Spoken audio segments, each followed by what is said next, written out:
Sorry, I have to do this, but this is a YouTube channel after all. If you like this kind of content from this channel, then please like the video. Also subscribe to the channel if you are new. Hit that notification bell so you can be notified to when I upload new videos. And also, don't forget that we do have a Discord community. On there you can chat with other like-minded gamers, get updates on the channel, and also see patch notes for some of our favourite games. So give it a shot and come and join the community.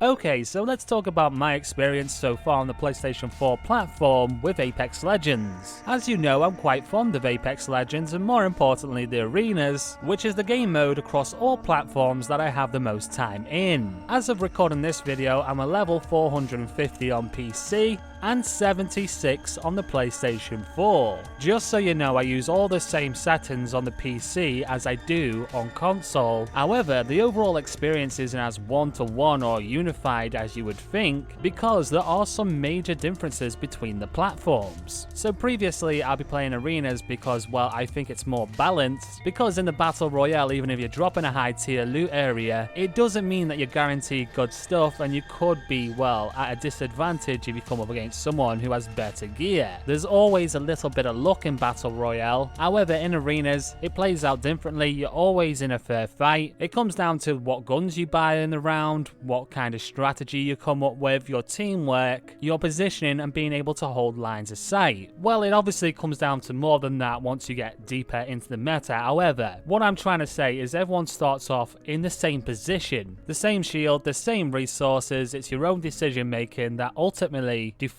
whether or not you're going to win or lose a round. But it's not just those reasons why I would want to pick arenas over Battle Royale, especially on the PlayStation 4. It's because of some of the downsides that this platform comes with, and these are the major differences between the platforms. When playing the Battle Royale on the PlayStation 4 Slim, it's definitely not uncommonplace to actually come across drops down to the 30s when we're talking about the frame rate. Up in the FOV, which is what I like to do when in Battle Royale, that only makes the problem even worse. I find it disorientating trying to track a target to have the frame rate drop in the middle of me doing that process. We all know that this generation of consoles does suffer with input lag. In the Battle Royale, the input lag is actually crazy. I definitely feel it when I get into a gunfight, and it just doesn't feel right to me where I can't give this game the full attention it deserves, especially because I do know how the experience is on the PC side of things. It makes it hard for me to really get into it and really enjoy it. Now, yes, the problems are still there in arenas, but they're not as amplified as the Battle Royale. And I'm definitely glad that they did this update for the arenas because, well, I wouldn't have been happy with the full experience that Apex could offer. And this is very important to point out because of what I'm going to talk about next, and that is the aim assist. Yes, this controversial heated debate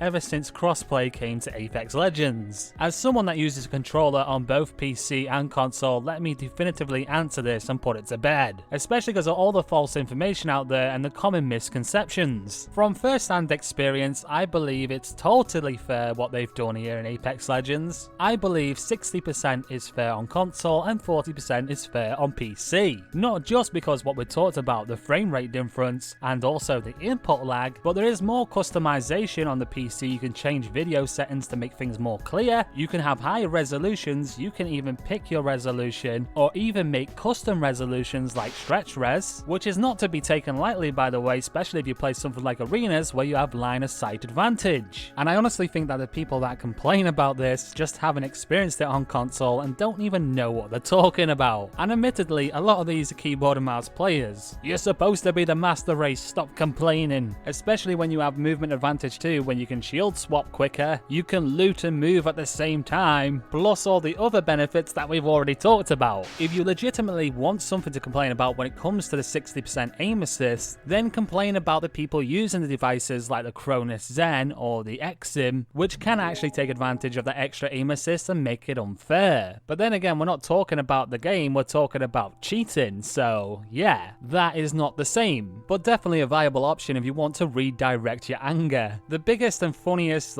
misconception about all this is that people still think, even till today, even though there's plenty of videos out there saying otherwise, and that is a misconception about the crossplay. The The way it actually works is that PC lobbies are separate from console lobbies, and the only way for a console player to join a PC lobby is to actually join with a friend on PC. Okay, so I know what you're thinking right now. Why have I just spoke about the comparisons between PC and PlayStation 4 in a segment that I said I was going to talk about the experience on PS4? Because I want to make it abundantly clear, as far as the same game can be different, this game is different. It's a different experience, meaning the shortcomings of the PlayStation 4 platform also greatly impact the community aspect of this game also. I don't mean this in a way of saying that you can't find games, because you definitely can find games, but honestly, the matchmaking system seems to be all over the place. You never really seem to get into a balanced game, especially in arenas and especially in ranked. Well, if you're solo queuing. Now sure, yeah, regardless of platform, this is always an issue anyway with Apex. For instance, on PC I'll be dropping a 3k game and my teammates might have maybe 1.5k, and a lot of the time if I'm not getting at least double kills in a round, then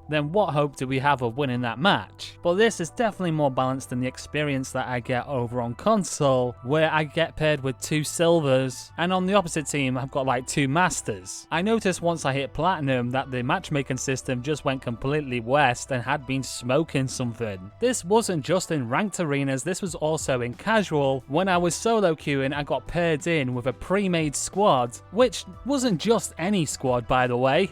It was a squad with someone that was the #1 ranked arenas player and the guy with the longest win streak in arenas of +500.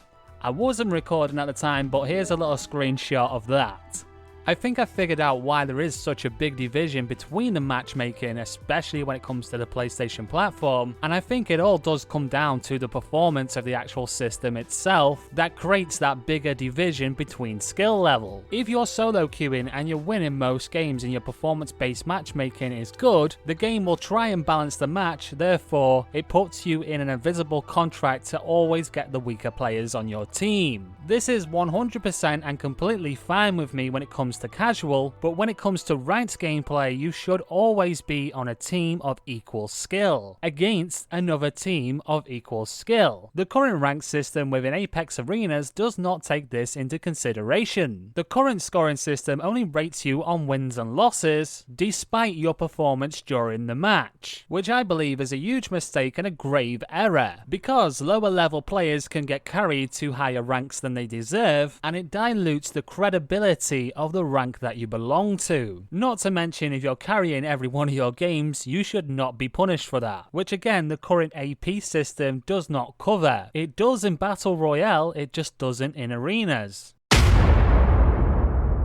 So what is a good solution to making ranked arenas a little bit better? Well, I do actually think that the current system is really good for rating team play, and I do believe this system should be in play when having a pre-made team. Because if you're still losing frequently in a pre-made squad, then it means that you're not doing something right, you're not coming up with the right strategies, and you need to work on your shortcomings in order to advance in the ranks. Even in a duo pre-made, you should be winning more frequently than going in solo queuing. So this current AP system even makes sense in that situation also. But I propose that there should be a separate scoring system for solo queuing that is rated on individual performance and your contribution to the team. And this system should analyze games that are wins and losses also, and you should be able to still score AP even from lost games, but definitely at a reduced amount of what you would have lost. So for instance, if you lost something like 15 AP and you're solo queuing, the game will go and analyze your,